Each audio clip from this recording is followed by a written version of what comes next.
Hello, ladies and gentlemen. Welcome to Cheeseadelphia. My name is Fear Dragon. I am joined by Zombie Grub. And have we got some awesome North American StarCraft action for you guys today? Totally. Hi, Fear Dragon. Hi, how's it going? It's okay. How's it going for you? It's going great. This is your first Cheeseadelphia, right? Actually, yes, it is. Yeah, I've never been even as a spectator. So, first time as a fan, viewer, and caster. That's awesome. Well, for those who are not familiar with Cheeseadelphia, it's an amazingly awesome LAN event that happens in here, Philadelphia, as the name kind of implies. But this year, it's actually a little bit different. We have a really cool circuit going for Cheeseadelphia. It's going to be going from here. It's going to be going to Chicago. It's going to be going to Washington, D.C. It's just going to be a crazy, crazy awesome year of StarCraft. Yeah, personally, from being from DC, I'm looking forward to the DC stop. But Philadelphia has been interesting. I've never been here. I've been to Pennsylvania, I suppose, in general, but I've never been to Philadelphia. And it's got quite a lot of culture. Yeah. It's a nice way to put it.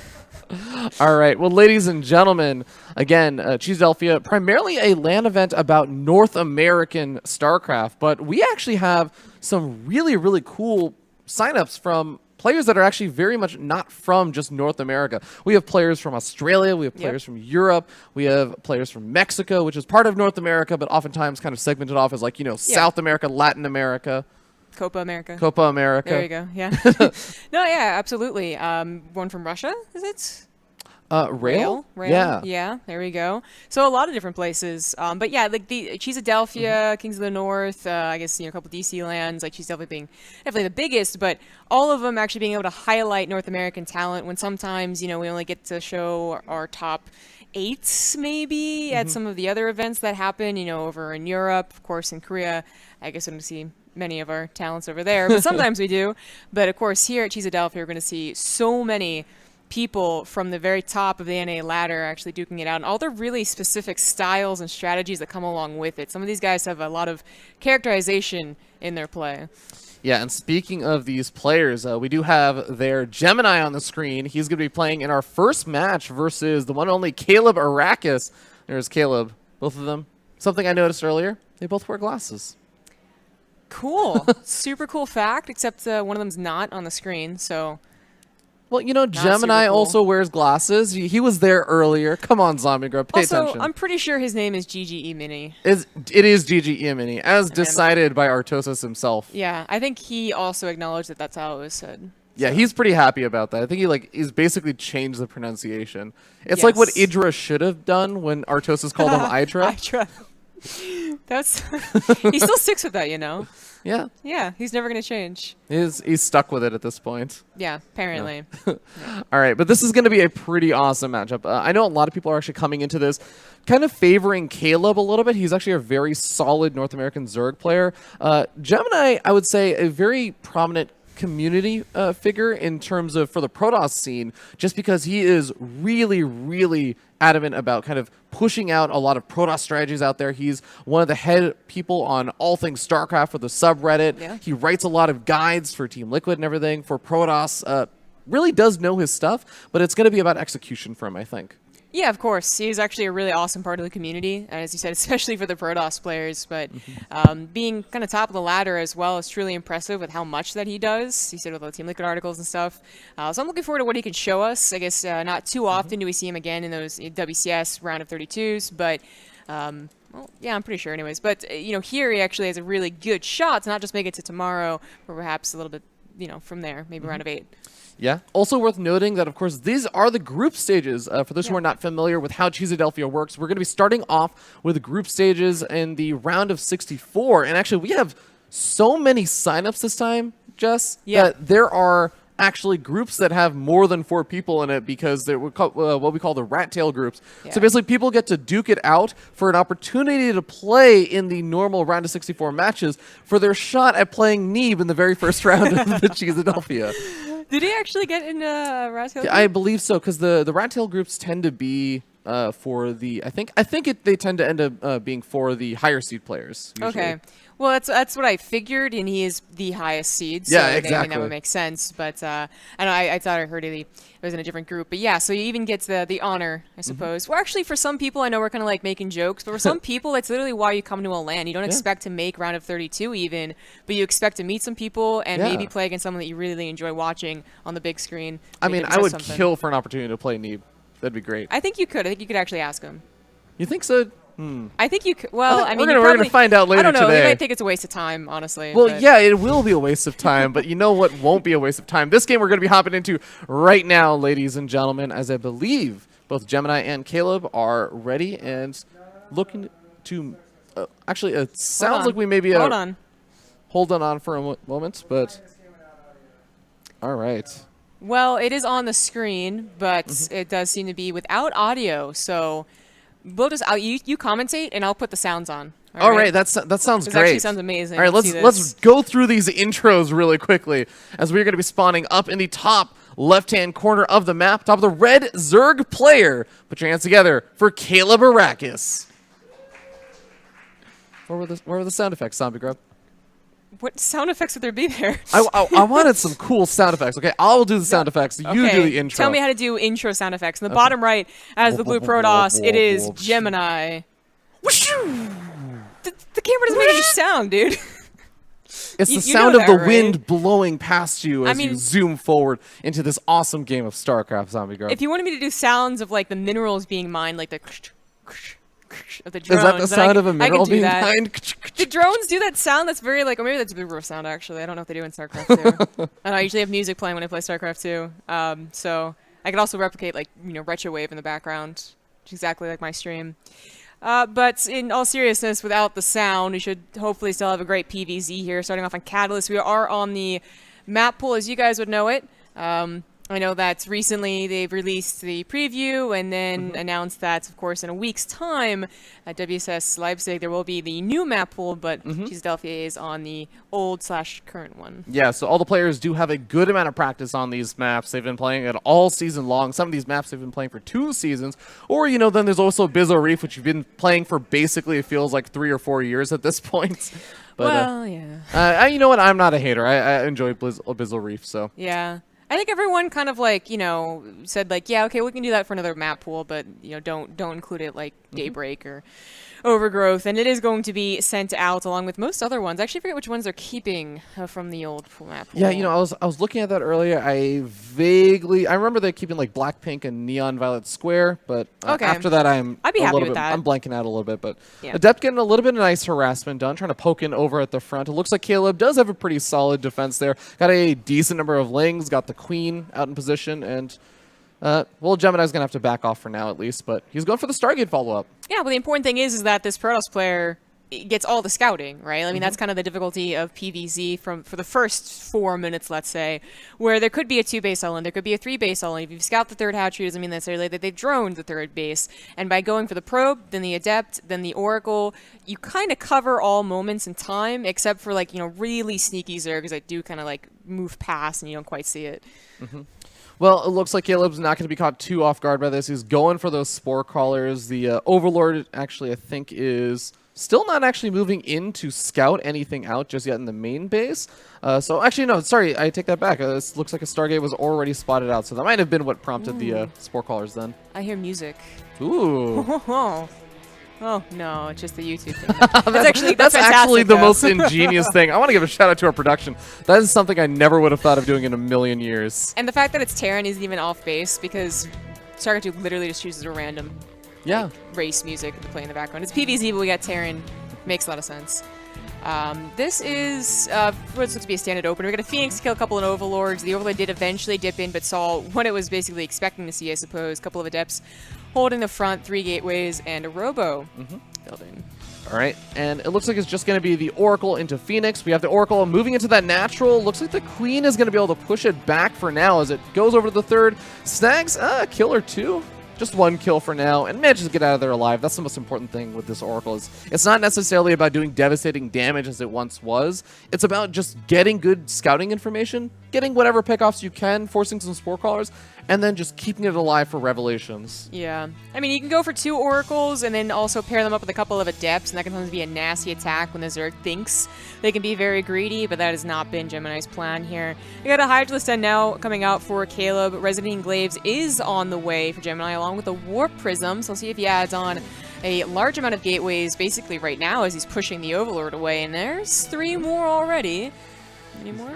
Okay, well, we'll have to wait and see. We do actually have Muscular Augments coming out. There are some more gateways coming down for Gemini. And so one interesting thing is that I think a lot of Protoss players are still struggling a little bit with a lot of the Hydra Ling attacks that Zerg players love to do. And Caleb is actually getting situated really, really nicely to go for some really big aggression if he wants to a little bit later on. I think he's right now sitting on just 56 workers. And he's just pumping out as many units as possible. Now, the Oracle should see a lot of these Hydras starting to pop out right now. And this should tip Gemini off that, hey, he may need to use all of these gateways to try and intercept or just catch that army before it really is able to get damage done on his own third. So including an Immortal in here might not help too much, or 2 Immortals actually, with this one being printed out as well, as the Hydras do pretty well against them. They don't have the extra damage against the Hydras, but what I'm really worried about is the mass amount of Adepts. Like, the Immortals usually are those power units, but I would say in this situation, I'm just like, Adepts and their numbers are going to be what's scary. Do the Hydras outpace the Adepts, or is it vice versa? So the Adepts will also have a couple Guardian Shields, more than a couple. A lot of Force Fields to help take off the Lings, so they can just focus on the Hydras, I suppose, or vice versa. Actually, so that's how it would go. That's how Force Fields work. But anyways, there's not, like, this is taking a little while to get set up, but there is definitely the intention to go for an all-in. That third base does not have any probes, and Caleb's about to see that in just a second.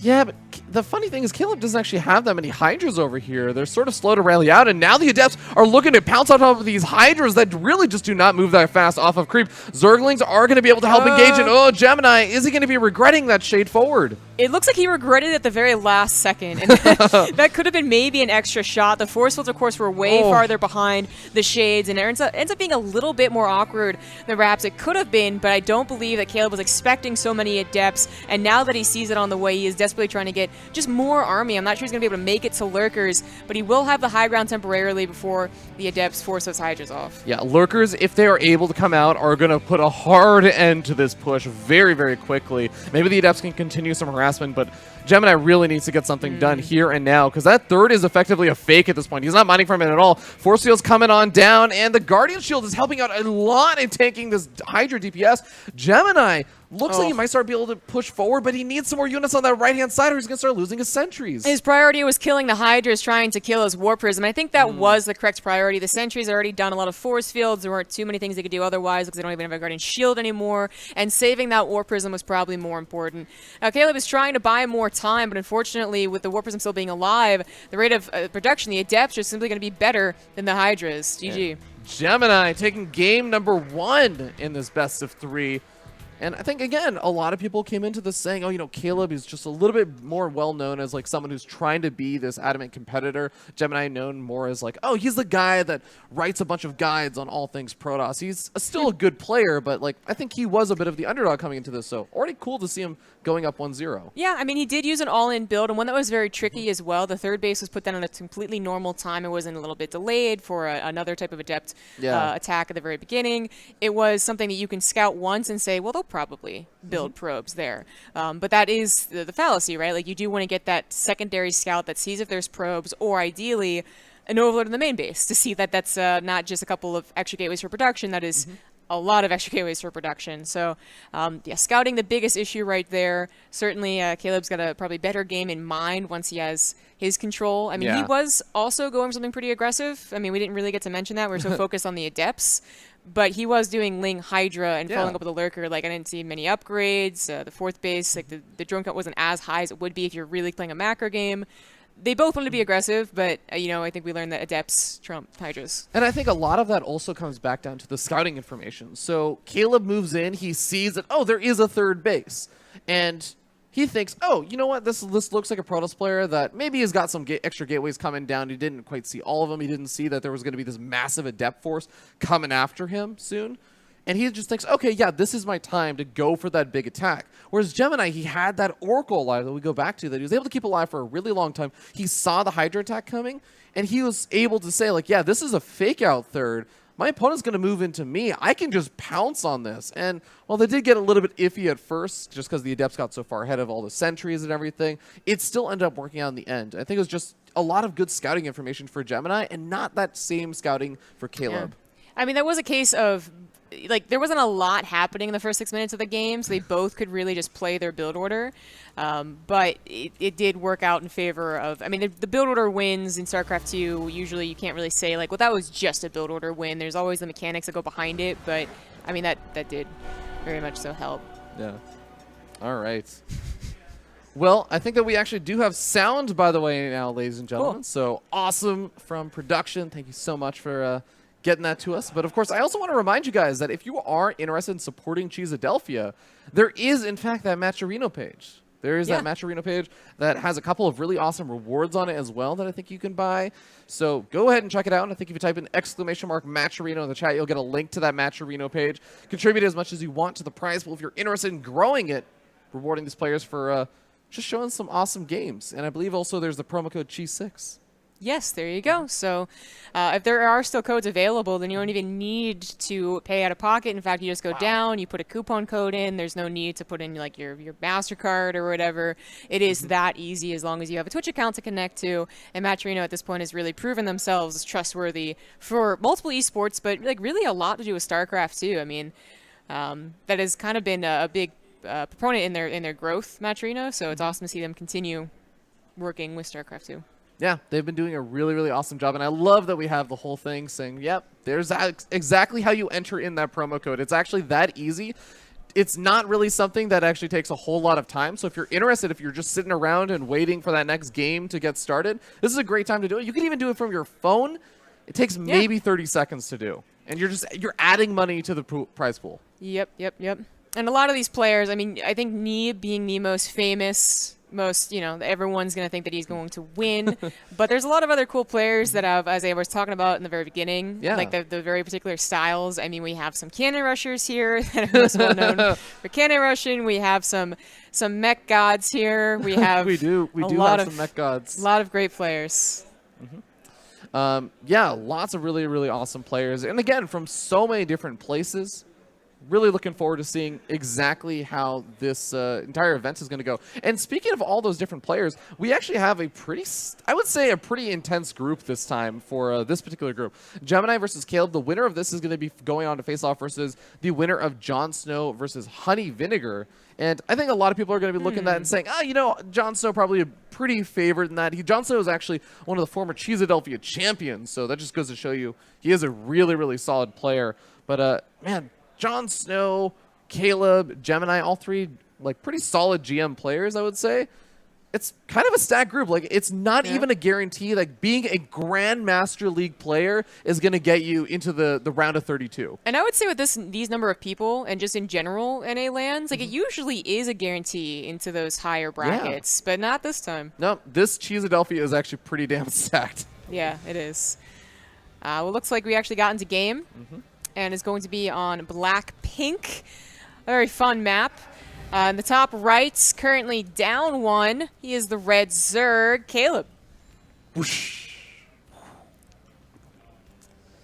And spawning down here in the bottom left-hand corner of the map, we have the blue Protoss player. Give it up for Gemini. Sorry, GGE Mini, sitting up 1-0. It's so weird, though, because he didn't put a second G in his name this time. He didn't. That's a little bit of a shame. But, he's actually been walking around. We saw it on camera earlier, but he actually has a shirt that just says Gemini that he got from Korea. Because he is one of those people that is also completely in love with everything about Korean culture. So it's like, for him, oh, God, I love that we actually got the update on the little nameplates by the camera. So it says GGE Mini now. GG_E I was Mini. like, what are you looking at? There we go. Yeah, that is. Isn't that cool? That's Isn't it perfect. awesome to have those cameras set up the entire game? It is, yeah. We get to see their facial expressions, their disappointment, their joy. Their dead stares. Their dead stares, yep. There's honestly not much. I feel like, and it's not their fault or anything, right? But there's only like 1 or 2 people you can really think of that are very Like, they have a lot of expression when they play. Like, at worst, it's like they mutter something. Yeah. Mostly it's just like Artosis playing Brood War. Oh my god. Yeah. Well, then you have In Control in the back making fun of them. I don't feel comfortable doing that, but you know, maybe you do. Zerg trying to Hydraling all in me. Yeah. Gemini's actually a pretty chill guy. He's a pretty relaxed guy. So. Yeah, he is. Actually, speaking more on, I guess, the players, right? Oh, nice little Ooh. keyboard. I like his keyboard. Ooh, that's nice. I like both their keyboards. Yeah. Nice. But you're talking about how, like, you know, maybe because he does so much for the community that, you know, even though he's GM, people aren't expecting him to go up against someone who is just, you know, a gamer.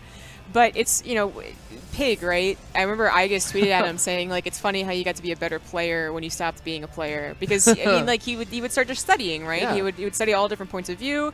He would actually, like, really have focused practice, and maybe GGE Mini is having some of the same effects. Yeah, you know, actually, it's a really funny kind of a thing to watch happen or to witness when a player is playing better because they just put less pressure on themselves. I think there are actually a lot of players that actually have that sort of mentality. Masa is definitely one of the players that I think comes to mind where he, in a different sense, tends to do better, not because he's like taking the game super less seriously, but he just has lower expectations for himself when he hasn't been playing for a while. And actually, I would say that that is sort of the case right now for Masa. So he's another player that I'm really looking forward to seeing. But all right, Adept, okay, doesn't end up shading forward, doesn't want to sacrifice that. Keeping that Adept alive, it's always like a 50-50 between whether or not players really go hard in and commit with that Adept, or whether players really like to just get some scouting information. I think that Gemini tends to be one of the players that really prefers just getting some scouting information, keeping that Adept alive for later. I mean, one Adept, what's it really ever going to get? Maybe 2 drones if it was allowed into the middle of the mineral line, which notably Caleb was really good about putting his lings right where the Adept would want to have gone if it was going to shade. But that, even that, like, you could technically micro the drones away, and they wouldn't do very much. So going just for the scouting is, I think, really preferable unless you're going to pair that up again with either another Adept or another couple of Oracles. And it is another Stargate opener. I mean, this is just, it's bread and butter, but it's not just that it's a good opener macro-wise, it's that it's a great opener to lead into other things. Like, just because he went for Stargate last game doesn't mean he's going to go for his Enclaves, attack again. There's so many other options. All right, and we also have a pretty quick Twilight Council coming out over here for Gemini. So he could even lead, if he really wants to, into a kind of similar-ish opening where he gets up a fast Resident Glaives and goes for the same sort of thing. I wonder if he'll actually do something like that, though, because last time it was like a fake-out third. That was a really big part of it. It was a fake third that he never really ended up transferring any probes to or actually getting any mining from. And I don't know if Caleb is really going to be falling for that again. Yeah, you know, it is sometimes as simple as getting that follow-up scout on the probe saturation. But I was also noting like that the Robo wasn't slapped down, I don't think, as fast, so the Warp Prism coming up with the Immortals isn't happening, but it is just transferring into no fake third. Like, I think he's actually like faking it as in maybe like sending the probe over, and maybe he'll even build it with 400 extra minerals, but this is going to be hitting even faster. You don't have those Immortals, you won't have the Warp Prism here, but you will be hitting still a lot of Adepts. You know, this is actually so funny to me because one of the coolest things about Gemini, or I think the scariest things about Gemini, is that he studies and watches so much StarCraft that I'd actually say his diversity of builds and the things that he knows he can do is what makes him really scary. So to see him just go for the same style of attack 2 games in a row is actually really funny, but also kind of like, I think it might actually, just because of that, it might actually end up being a little unexpected. Yeah, he can hit with Adepts at 5, 530, oh, 6. So much variety. When's he gonna hit? But it is important. I mean, in this matchup, there's really like tiny things that can tell you what they're doing, and seeing a Robo in a Twilight Council might make you think that it's a macro game. Seeing a Forge might make you think. Seeing a 4th Gas, like, etc., etc. And it can still be tricky. So he saw the probe go to the 3rd, but it never actually made the Nexus. And now this is a big surprise. I don't believe that Caleb got an extra scout. He's waiting on his Banelings. Oh, God. And his Hydras are coming out now. He doesn't even have a Baneling vest, so he's just going for Hydra Ling. And he only had 8 Lings when these Adepts actually arrived. Now that the Hydras are starting to pop out alongside some of these Zerglings, the Adepts are going to be able to shade into the main base, shade around. Even if they can't take a direct fight versus these Zerg units for Caleb, he can just keep shading around and trying to keep these Adepts alive. He needs to try and avoid the direct fight and just pick off free units wherever he can. Yeah, until he has a lot more Adepts. But by even the drones being pulled off of mining, but of course straight up killing them, you're going to start to perhaps outpace the Hydras once again. And let's just be real, like, Hydras do not do well by themselves. They at least need Lings. They take an extra shot or 2 before they become really effective. So it's already at that danger point of the Adepts being able to actually pounce on the Hydras and take an even trade. And better really, trade. really important to note that whenever Caleb is trying to move around, nice attempt at the stasis trap, but you notice the Lings are always coming in first. So when the Hydras actually end up fighting the Adepts, most of the time there's no real frontline buffer for them. The Adepts can even just move in on top of the Hydras. Oh my god, Zombie Grub, I think that Gemini is getting really, really close to just breaking through Caleb entirely here. I think he has. Once again, the lack of scouting, but also just, it's not a very safe build when I look at what Caleb is doing, right? Like, there's no Banelings included. Yeah. And again, the lack of scouting perhaps is also part of it. GG, well played. But yeah, no Banelings is actually the biggest point. That there weren't any really a safe option to take care of the Baneling or the Adepts. And the other option is just having more numbers, which you're not going to quite have if you're not expecting that. Yeah. Well, Gemini going to be feeling good about that. You can see him kind of letting out a deep breath of fresh air. He's got that nice little grin, even sticking out his tongue a little bit. It's always that feel-good moment when, like, you know what, you catch your opponent off guard with the same all-in twice. It's like, well, yeah, feels good. Well, similar all-in. Same type, I guess. Same type, slightly different deviations with us, hitting a little bit sooner and also, like, not getting the third. Yeah. I mean, I wonder if he knew that Caleb